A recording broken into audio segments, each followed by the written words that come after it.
1526 का साल था। पानीपत का पहला युद्ध जीतकर बाबर ने दिल्ली पर तो कब्जा कर लिया था, लेकिन भारत पर उसका राज अभी तक सुरक्षित बिल्कुल नहीं था। इस विश्लेषण में आपका स्वागत है, जहां हम भारत के इतिहास के सबसे निर्णायक टकरावों में से एक 1527 के खानवा के युद्ध को डिकोड करने वाले हैं। यह वो युद्ध था जिसने असल में भारत का आने वाला कल तय किया।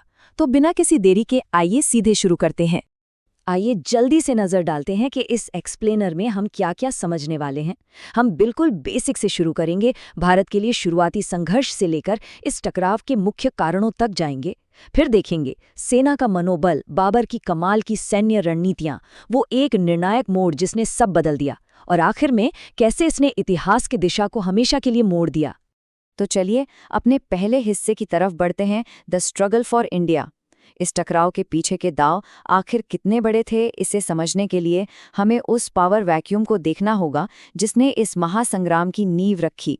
ये टाइमलाइन बहुत ही बेहतरीन तरीके से दिखाती है कि पानीपत के पहले युद्ध के बाद हालात आखिर कितनी तेजी से बदले। एक तरफ बाबर ने दिल्ली ली, तो दूसरी तरफ 1527 की शुरुआत में ही मेवाड़ के महाराणा सांगा ने राजपूत सेनाओं को एकजुट करके रणनीतिक बयाना किले पर कब्जा कर लिया। और इसी बढ़ते तनाव का नतीजा था 17 मार्च 1527 का वो ऐतिहासिक खानवा का युद्ध। अब आते हैं अपने दूसरे सेक्शन पर, कॉजेज ऑफ द क्लैश। ये समझना सच में बेहद दिलचस्प है कि आखिर किन वजहों ने इन दो बड़ी और अजेय शक्तियों को एक दूसरे के आमने सामने मैदान जंग में ला खड़ा किया।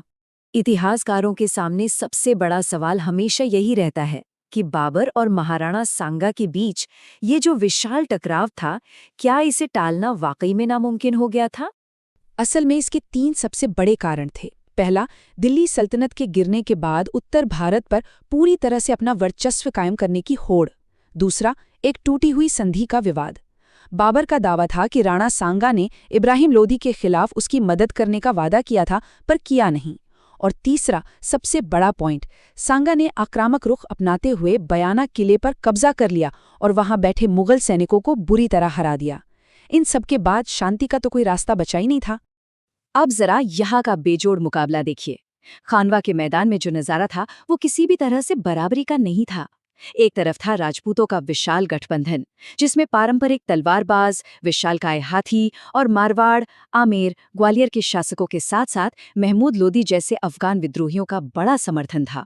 और दूसरी तरफ बाबर की बहुत ही छोटी लेकिन गजब की अनुशासित मुगल सेना, जिनके पास उस जमाने की सबसे एडवांस्ड तोपें और बंदूकें थी। चलिए अब तीसरे हिस्से पर चलते हैं, साइकोलॉजी एंड मोरल। देखिए, युद्ध सिर्फ हथियारों से नहीं जीते जाते, और यहाँ मनोवैज्ञानिक युद्ध ने असली हथियारों जितना ही बड़ा रोल निभाया। सच्चाई तो ये थी कि बयाना में राजपूतों का आक्रामक रूप और उनका शौर्य देखने के बाद मुगल सैनिक बुरी तरह डरे हुए थे। उनका मनोबल पूरी तरह टूट चुका था। सामने इतनी विशाल राजपूत सेना को देखकर बाबर के सैनिक असल में घबराकर मैदान छोड़कर वापस लौटना चाहते थे। और यहीं पर बाबर ने अपना मास्टर स्ट्रोक खेला। अपनी छोटी सी सेना को बिखरने से रोकने के लिए उसने एक धमाकेदार भाषण दिया और इस युद्ध को जिहाद यानी धर्मयुद्ध घोषित कर दिया।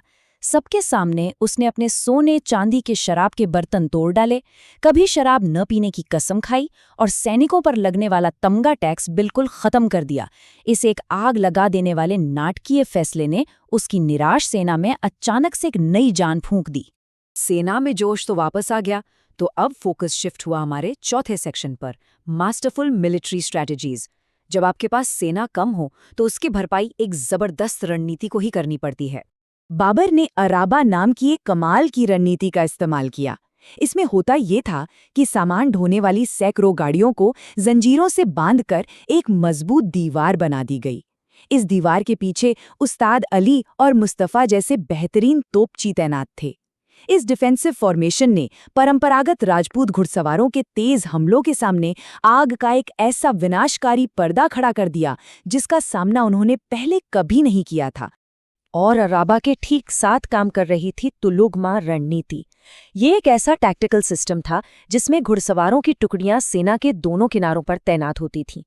जैसे ही मौका मिलता, ये टुकड़ियां घूमकर दुश्मन पर बिल्कुल पीछे से हमला करती थीं। तो सोचिए, आगे से अराबा की गोलाबारी और पीछे से तुलुगमा के हमले, इन दोनों ने मिलकर बहादुर राजपूत सेना को एक जानलेवा क्रॉसफायर में फंसा लिया। अब आते हैं 5वें हिस्से पर, द क्रिटिकल टर्निंग पॉइंट।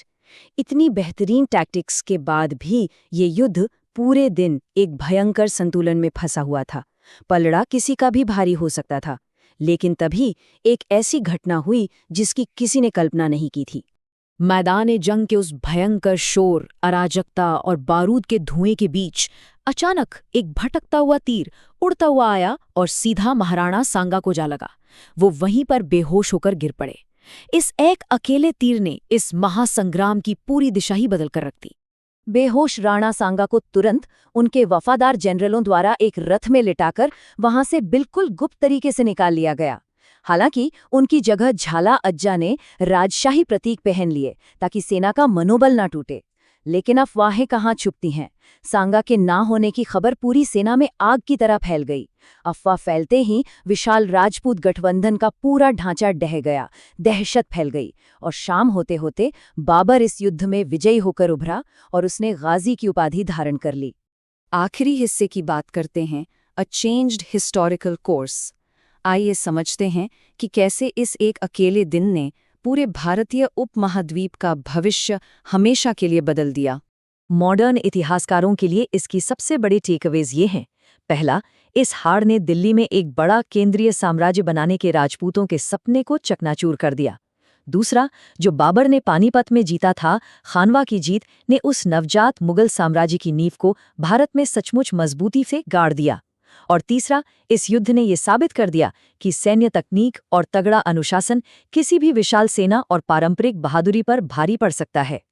इस एक्सप्लेनर को हम इस आखिरी विचार के साथ खत्म करते हैं। इतिहास गवाह है कि युद्ध सिर्फ तलवारों से नहीं बल्कि बेहतर रणनीति से जीते जाते हैं। खानवा के युद्ध का यही सबसे बड़ा सार है।